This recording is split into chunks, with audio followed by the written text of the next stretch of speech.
Dalam Bapa dan Putra dan Roh Kudus. Amin. Puji syukur kami aturkan kepadamu ya Bapa. Engkau membangkitkan seorang kudus besar di dalam gereja Santo Thomas Aquino yang membuat kami semakin mengerti misteri cintamu yang tak dapat dikatakan, tak dapat dilukiskan. Tapi Santo Thomas Aquino menjelaskannya dengan penuh luar biasa. Bangkitkanlah dalam zaman ini orang-orang yang dapat menjawab tantangan relevan dengan situasi zaman sekarang ini. Terpujilah namamu kini dan sepanjang masa. Amin.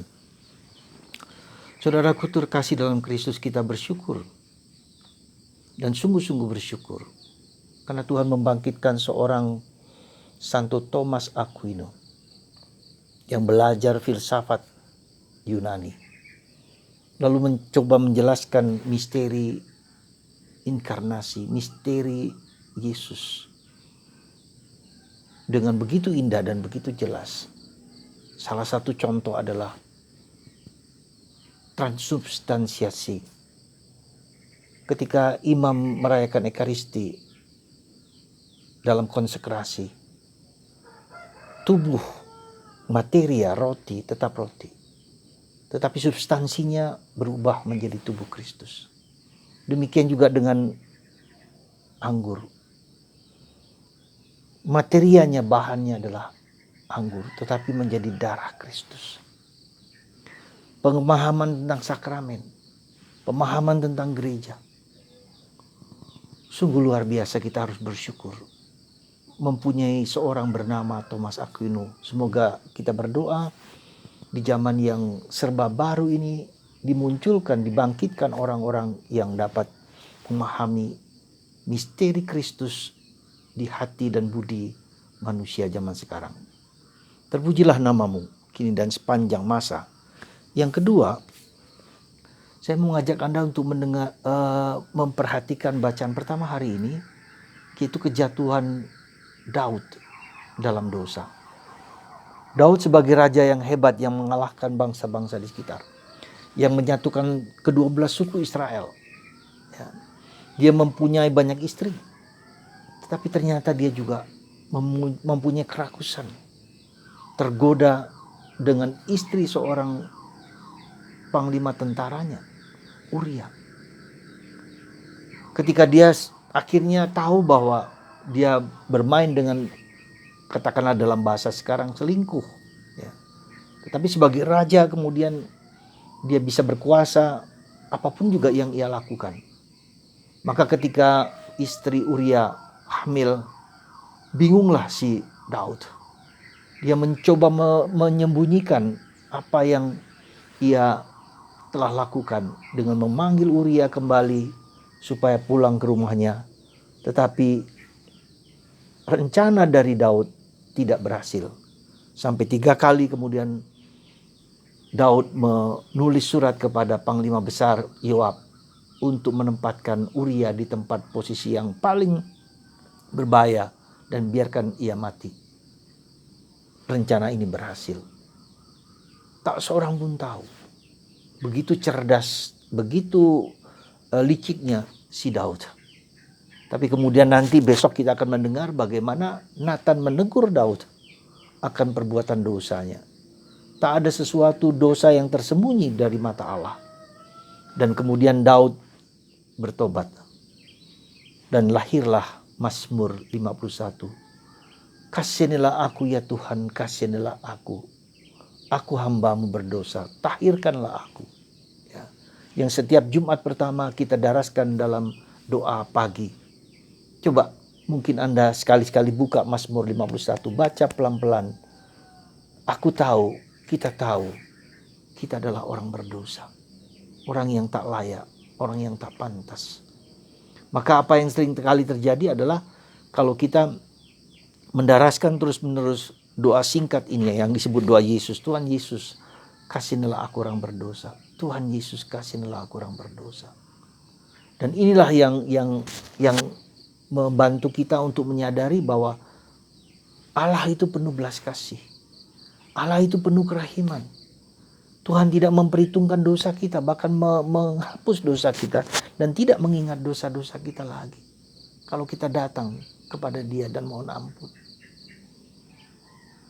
Dan itulah yang harus menjadi kesadaran kita sebagai orang berdosa. Supaya kita tahu bahwa kita adalah orang berdosa, bahwa kita adalah orang yang rapuh, bahwa kita adalah orang yang tidak pantas, bahwa kita harus menjadi lebih rendah hati di hadapan Tuhan.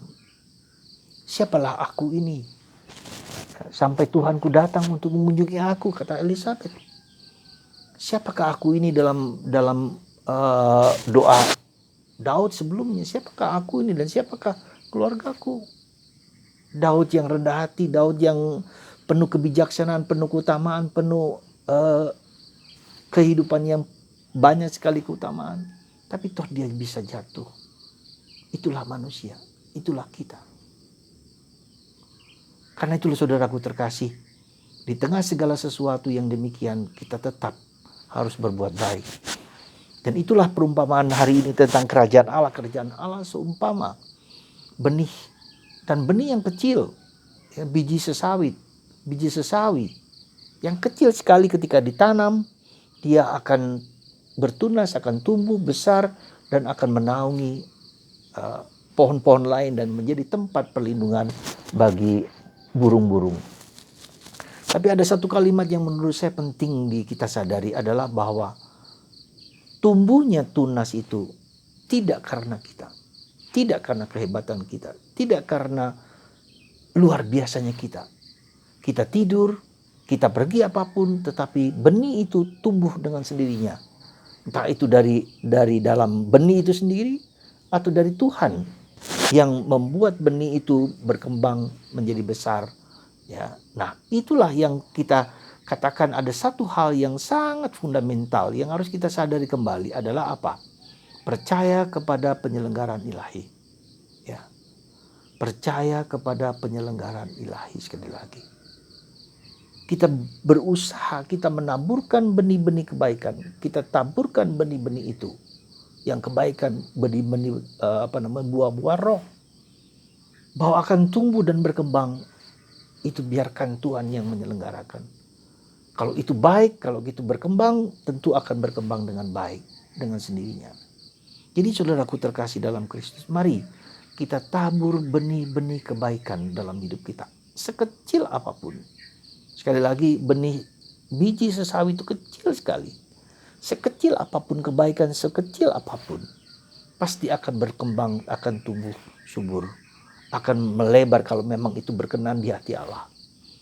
Ya, nah kalau sebagai contoh saja saya mau sedikit sharing tentang pengalaman saya, ya, dengan apa yang saya lakukan dulu dengan menciptakan atau membuat ruah yang sekarang ini ada di tangan Anda. Mungkin setiap hari Anda baca, setiap hari Anda renungkan tentang kitab suci, tentang bacaan harian, sekarang berkembang subur. Ya, banyak orang terbantu, terinspirasi dengan hal yang sederhana ini. Nah, dan itu sudah hampir kurang lebih 18 tahun semenjak berdirinya hingga sekarang ini. Dan itu menjadi baik. Semakin orang mencintai kitab suci. Dan mudah-mudahan semakin mencintai kitab suci. Demikian juga dengan renungan saya ini.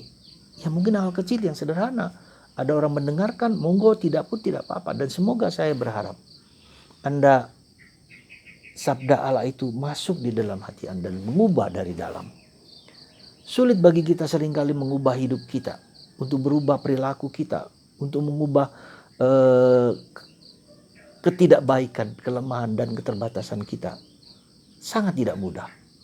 Tapi kalau kita membaca firman Tuhan, bukan hanya Anda mendengarkan renungan saya ini, tapi juga membaca. Maka saya kasih dalam setiap hari renungan harian itu dengan Stone City, kota batu, ya. Baca pelan-pelan. Yang saya garis bawahi, yang saya tebalkan, coba baca pelan-pelan, ya. Tidak cukup kita mendengarkan sekali lagi. Anda mendengarkan renungan saya 5 menit lagi lupa semua.